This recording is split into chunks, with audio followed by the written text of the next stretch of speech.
Santapan Harian Kamis 16 Februari 2023. Inilah program Santapan Harian, sebuah program yang mengajak Anda menelusuri isi Alkitab, agar Anda menemukan makna firman Tuhan sesuai dengan konteksnya.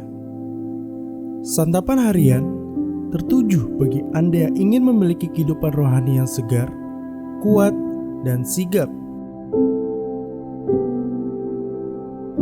Hari ini kita akan membaca 2 Raja-Raja pasalnya yang ke-20, ayatnya yang ke-12 hingga ayatnya yang ke-21.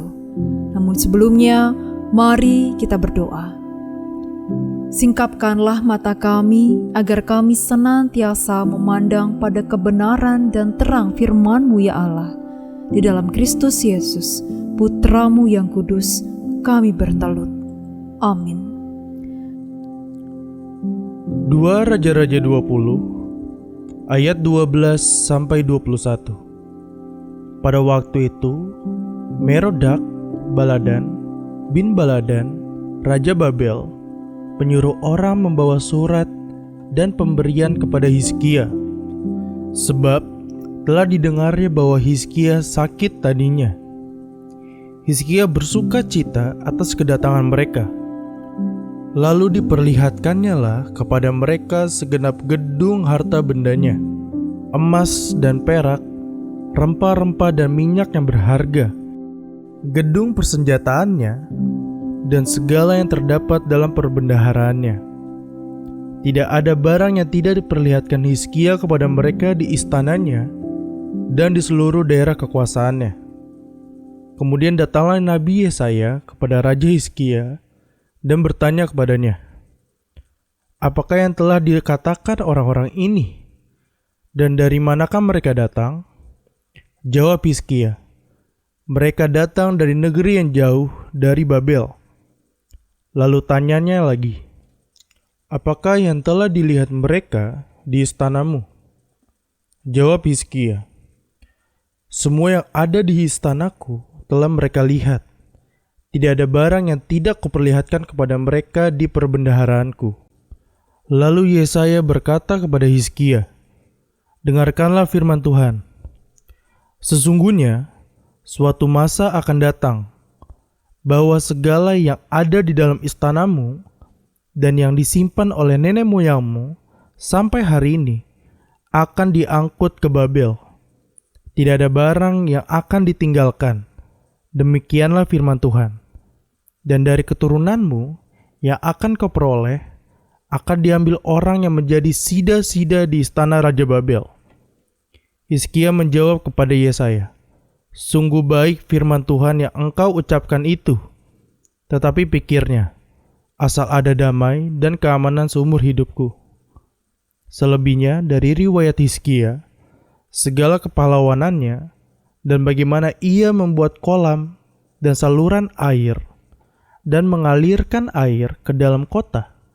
Bukankah semuanya itu tertulis dalam kitab sejarah Raja-Raja Yehuda? Kemudian Hizkia mendapat perhentian bersama-sama dengan nenek moyangnya. Maka Manasye, anaknya, menjadi raja menggantikan dia.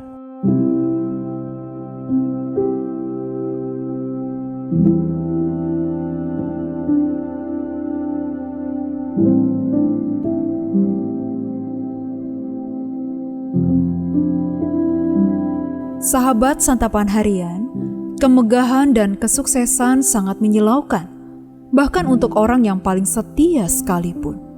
Kesuksesan pelayanan dapat lebih kuat lagi memikat dan membutakan. Hizkia mendapat kunjungan dari negara adidaya, yaitu Babel. Apa yang lebih membanggakan ketika seorang raja dari kerajaan yang jauh lebih besar mengagumi kesuksesan kita? Bukankah emas, perak, rempah-rempah, minyak berharga, dan senjata adalah bukti berkat Allah sendiri? Bukankah baik kalau Raja Babel mengagumi karya Allah? Disinilah kesalahan dan kejatuhan Hizkia. Yesaya jelas dalam vonisnya. Seluruh isi istana Hizkia dan bahkan keturunannya akan diangkut dan dibuang ke Babel. Apa kesalahan Hizkia sehingga hukumannya demikian berat?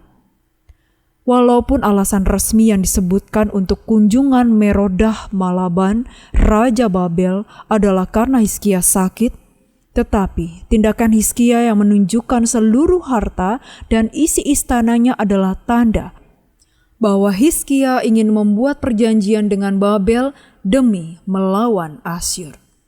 Strategi bertahan hidup ini tentu saja sangat logis.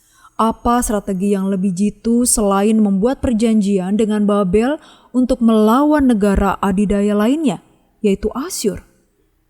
Apakah Hizkia salah jika membuat strategi seperti itu? Bukankah wajar jika Hizkia ingin meyakinkan Raja Babel tentang kebesaran kerajaannya supaya dapat melicinkan perjanjian di antara mereka? Bagaimanapun juga, cara kerja Allah berbeda dengan logika manusia.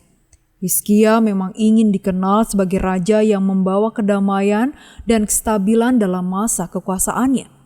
Bukankah itu hal yang baik? Ternyata tidak demikian di mata Allah. Barangkali kita juga mempunyai banyak keinginan, bahkan juga ingin membesarkan pelayanan yang sedang kita lakukan dengan mengatasnamakan Tuhan. Akan tetapi, dibutuhkan kepekaan untuk mendengarkan bagaimana cara yang diinginkan Tuhan dan diperkenan olehnya. Semoga Tuhan menolong kita ketika kemegahan dan kesuksesan dunia menyilaukan kita.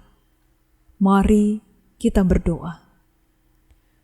Dekaplah kami ya Tuhan, di ribut dunia yang penuh dengan kilauan yang hampa dan suara godanya. Firman-Mu adalah terang dan perisai kami untuk melawan dosa. Di dalam nama-Mu Yesus, kami memohon. Amin.